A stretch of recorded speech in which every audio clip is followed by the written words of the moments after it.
Alors, salam alaikum. Comment on détermine donc la quantité de solvant mine et solvant max pour une extraction toujours liquide-liquide dans le cas d'une extraction à courant croisé?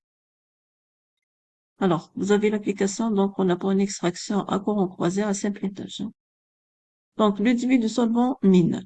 Si on utilise une faible quantité de solvant, donc on va noter S égale à S mine.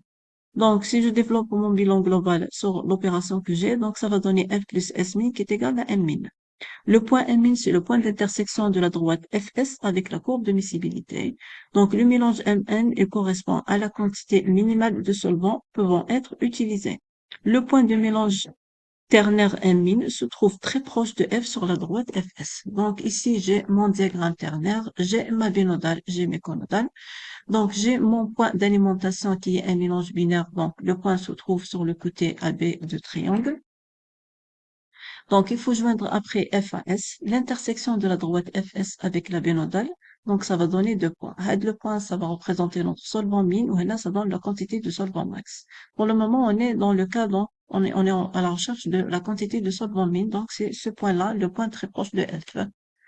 Donc, c'est notre M mine. Alors, comment déterminer la quantité de solvant mine une fois que vous avez votre point M mine? Ça peut être donc la quantité. On peut chercher la quantité analytiquement ou graphiquement. Analytiquement, c'est à partir du bilan global et du bilan partiel. Le bilan global, c'est F plus S mine qui va donner le M mine. Donc, le bilan partiel, c'est F plus S min YS qui va donner le M min X min. Donc, si je remplace le M min par le F plus S min, donc, ça va donner le F plus S min facteur de X min. Donc, je tire mon S min. L'expression, c'est FXF moins le X min sur X min moins YS. C'est quoi le X min?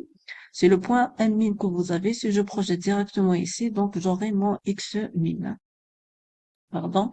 Graphiquement, donc, je peux utiliser la règle de Brad-Levi. Je détermine ma quantité S min. On a le rapport des deux quantités égale le rapport des distances inversées. Donc, S min sur F, en réalité, c'est la distance M min à F sur la distance M min à S.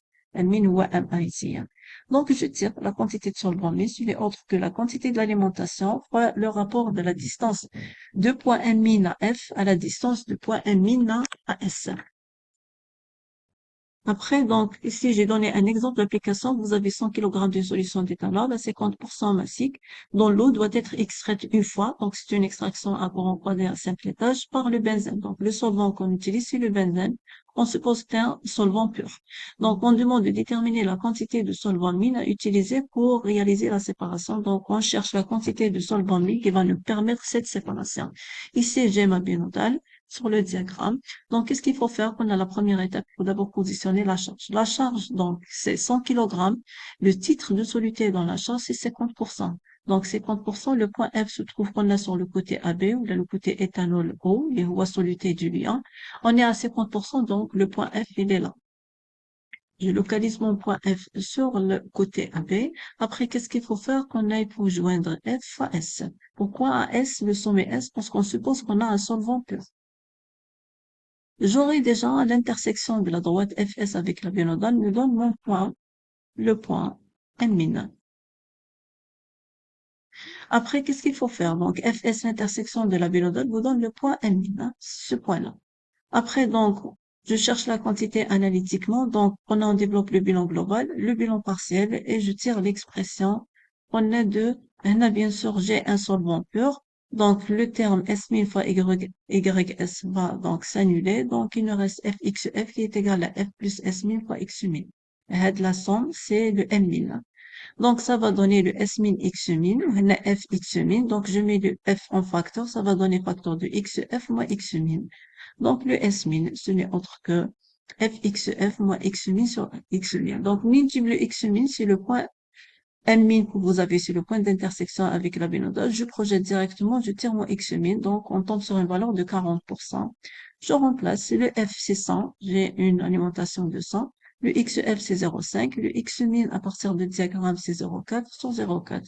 Et ça donne une quantité min de 25 kg. Pour la quantité maximale de solvant qu'on peut utiliser, c'est la quantité de S est très importante. On va noter S par le S max. Donc ici, qu'est-ce qu'il faut faire? GF plus S max qui va donner le M max. C'est le bilan global. Le point M max, c'est le point d'intersection toujours de la droite FS avec la courbe de miscibilité. D'accord? Donc ça va donner ici le point M max. Le mélange Mmax correspond à la quantité maximale de solvants pouvant être utilisés. Donc, le point ici, dans le cas de Smax, donc le point se trouve très proche de sommet S, où elle représente le solvant pur. Par contre, le SMI, donc le point, il se trouve très proche de notre alimentation. C'est ça la différence. Pour déterminer la quantité, vous avez toujours le choix entre la méthode analytique et la méthode graphique. Analytiquement, c'est toujours à partir du bilan global et le bilan partiel. Le bilan global, c'est F plus S max qui est égal à M max ou la M2. Donc, le bilan partiel, ça va donner F x F plus S max Y S. C'est pas X S est égal à M max ou la M2 fois X M2 ou la X max. Ça va donner F plus S max fois le X de mélange M max. Donc, et ça donne l'expression de S max, hein. Ça va donner F XF moins X max sur le X max moins YS. Graphiquement, donc, vous avez toujours donc la quantité, le rapport des deux quantités égale le rapport des deux distances. Et là, j'ai mis une application, donc c'est toujours donc le même exemple précédemment, mais ici, on va chercher la quantité de solvant max, hein. Donc, on a les étapes, c'est les mêmes. Il faut toujours positionner votre alimentation. On a toujours une alimentation à 50% F. Il faut joindre après F à S. D'accord? Après, le point d'intersection côté solvant, ça va donner le M max. Après, donc, que ce soit analytique, soit graphique, vous déterminez votre quantité. Le F, c'est 100. Le XF, c'est 50. Je localise mon point F sur la bénodale. Avec le point F, on est à 50%. Après, qu'est-ce qu'il faut faire? Il faut joindre F à S. Donc, il faut joindre F, S. Pourquoi à S, sommet S, quand on a un solvant pur? Après, donc, F, l'intersection de la binodale va nous donner notre point M max. Donc, c'est notre point M max. D'accord, ici.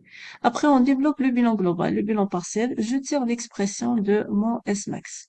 Donc, le bilan partiel, c'est F x F plus S max égale S qui est égal à F plus S max fois X max. Le F plus S, c'est le M max que vous avez. Donc, j'ai un solvant pur, donc le terme va s'annuler. Il ne reste que le fxf qui est égal à f plus s max facteur de x max. Je développe pour tirer l'expression de s max. Donc, c'est le fxf moins x max sur le x max. Le x max sur le diagramme, le point d'intersection, ça va donner un titre en soluté dans ce mélange à 1%. Si je remplace, donc je fais l'application numérique daily, le f, c'est 100.